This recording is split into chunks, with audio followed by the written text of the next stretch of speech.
Bonjour à tous. Aujourd'hui, nous corrigeons l'activité 2, le trajet des informations chez une grenouille face à son prédateur. Donc, dans un premier temps, on parlait un petit peu d'histoire des sciences, avec le travail d'un anatomiste belge qui s'appelait André Vézal, qui est connu pour avoir réalisé les premières grandes dissections en public et pour avoir décrit l'anatomie complète du corps dans son livre appelé La fabrique du corps. Et il a fait ça avec une grande justesse pour l'époque où il a travaillé et vécu, c'est-à-dire il y a environ 500 ans. Dans un premier temps, je vous demandais simplement de placer le nom de différents éléments qu'il avait identifiés pour que vous vous appropriez un petit peu le système sur lequel on travaille. Donc je vais passer sur la correction tout de suite. Voilà. Donc le système nerveux de la grenouille contient les yeux, qui se poursuivent par le nerf optique, ce qu'on pouvait voir sur le premier zoom. Ensuite, on passait à la vision générale sur laquelle on observait le cerveau, la moelle épinière, qui est sur toute la partie dorsale euh, du vertébré. Euh, Ici, on voyait les nerfs qui reliaient au bras. Ici, les nerfs de la cuisse, appelés aussi nerfs sciatiques. Ici, ces masses rose clair, ce sont des muscles. Et enfin, sur le dernier zoom, on voyait comment se poursuivait le nerf de la cuisse. Et on voyait qu'à la fin, il se ramifiait un petit peu. Et on appelle ça des terminaisons nerveuses qui sont attachées aux muscles en différents points.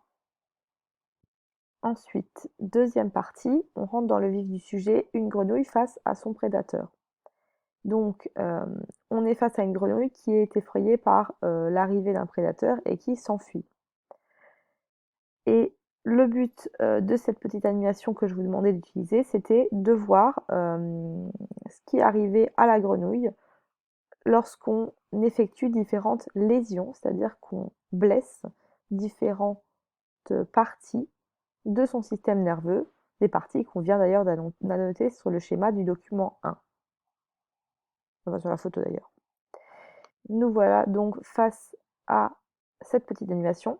Et donc à l'oral, je vais détailler ce qu'on a fait, ce que vous avez pu voir vous-même avec l'animation, et surtout l'interprétation. C'est ça qui a manqué dans certains devoirs qu'on m'a rendus, c'est que certains n'expliquent pas en fait euh, pour quelles raisons, quand on fait cette lésion, quand on blesse cet organe, euh, la grenouille a la réaction qu'on constate. Donc dans un premier temps, on est face à la grenouille lorsqu'elle est intacte. Donc le prédateur s'approche, la grenouille fait un bond parce qu'elle est effrayée. Et d'ailleurs, avant qu'elle fasse le bond, on a constaté que ses yeux ont un petit peu grossi, c'est-à-dire qu'elle a été surprise. On passe à la suite, on va modifier l'état.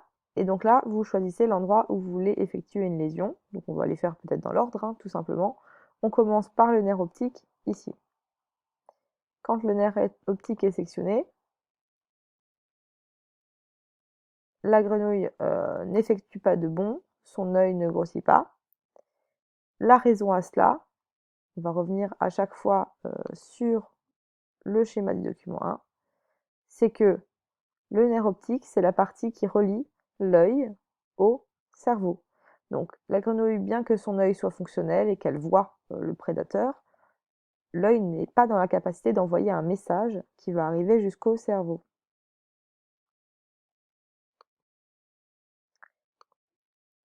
On remodifie l'état de la grenouille pour la deuxième fois et on va cette fois-ci léser le cerveau.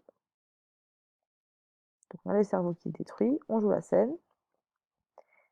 La grenouille est face au prédateur qui arrive et pourtant elle n'a pas l'air surprise et elle n'effectue pas de bond pour s'enfuir.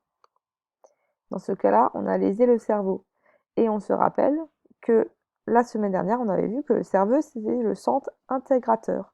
C'est-à-dire que c'est le cerveau qui récupère les informations qui lui proviennent des aires visuelles, qui récupèrent l'information qui viennent des différents organes, ici des yeux, et qui ensuite relie ces informations reçues avec des souvenirs, avec d'autres aires qui se trouvent dans d'autres aires associatives, qui permettent d'élaborer une réaction, un raisonnement, et, euh, et ensuite de donner un ordre.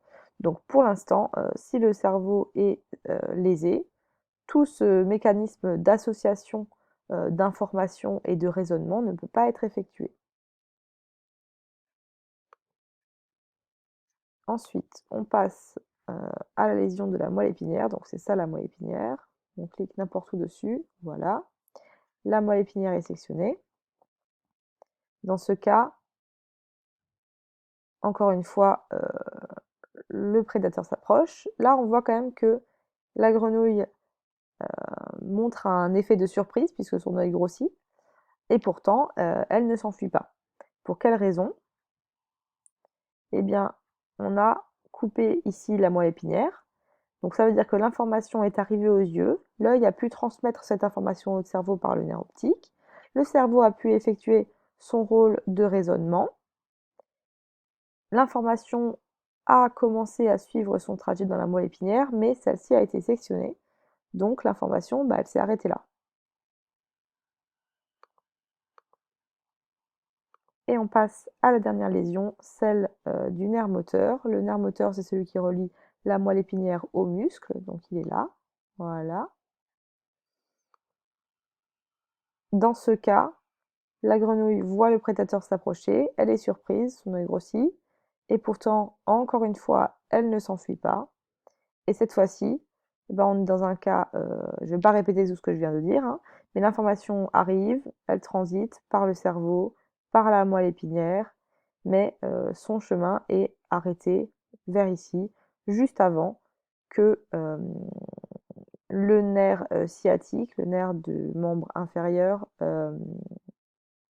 aille, par déterminaison nerveuse, être relié au niveau des muscles. Donc, dans tous les cas présentés, la grenouille ne s'enfuit pas et c'est toujours parce qu'on empêche à un moment le transfert de l'information. Vous constatez que quand on sectionne le nerf optique ou le cerveau, la grenouille ne reçoit même pas vraiment l'information, elle n'est même pas surprise par l'arrivée du prédateur. Et quand on sectionne après, dans la moelle épinière et dans le nerf moteur, la grenouille a bien conscience de ce qui se passe, l'information lui arrive, mais pourtant elle n'arrive pas à donner l'ordre d'agir. Ensuite, dans la question 4, je vais vous demander de faire une petite explication. Donc là, vous pouvez reprendre ce que je viens de dire en fait, hein, que le message est transmis dans les différents organes et que c'est très important que ces différents organes soient chacun fonctionnels et reliés entre eux, sinon la grenouille ne peut pas avoir l'information et effectuer toutes les étapes jusqu'à ce qu'un ordre soit donné pour réagir à cette information. Et enfin, pour la question 5, il s'agissait de tracer des flèches pour montrer le trajet du message nerveux partant des yeux pour arriver jusqu'au muscle de la cuisse. Alors, je vous montre rapidement la correction, mais ça, après tout ce que vous avez fait jusque-là, ça devait vous paraître assez évident. Que l'information, bien sûr, elle arrive vers les yeux. Et ensuite, on suit toutes les structures qui sont reliées entre elles, et jusqu'à ce que l'information aille rejoindre les muscles de la jambe pour que la grenouille puisse s'enfuir. Et voilà pour cette activité 2. Bonne journée!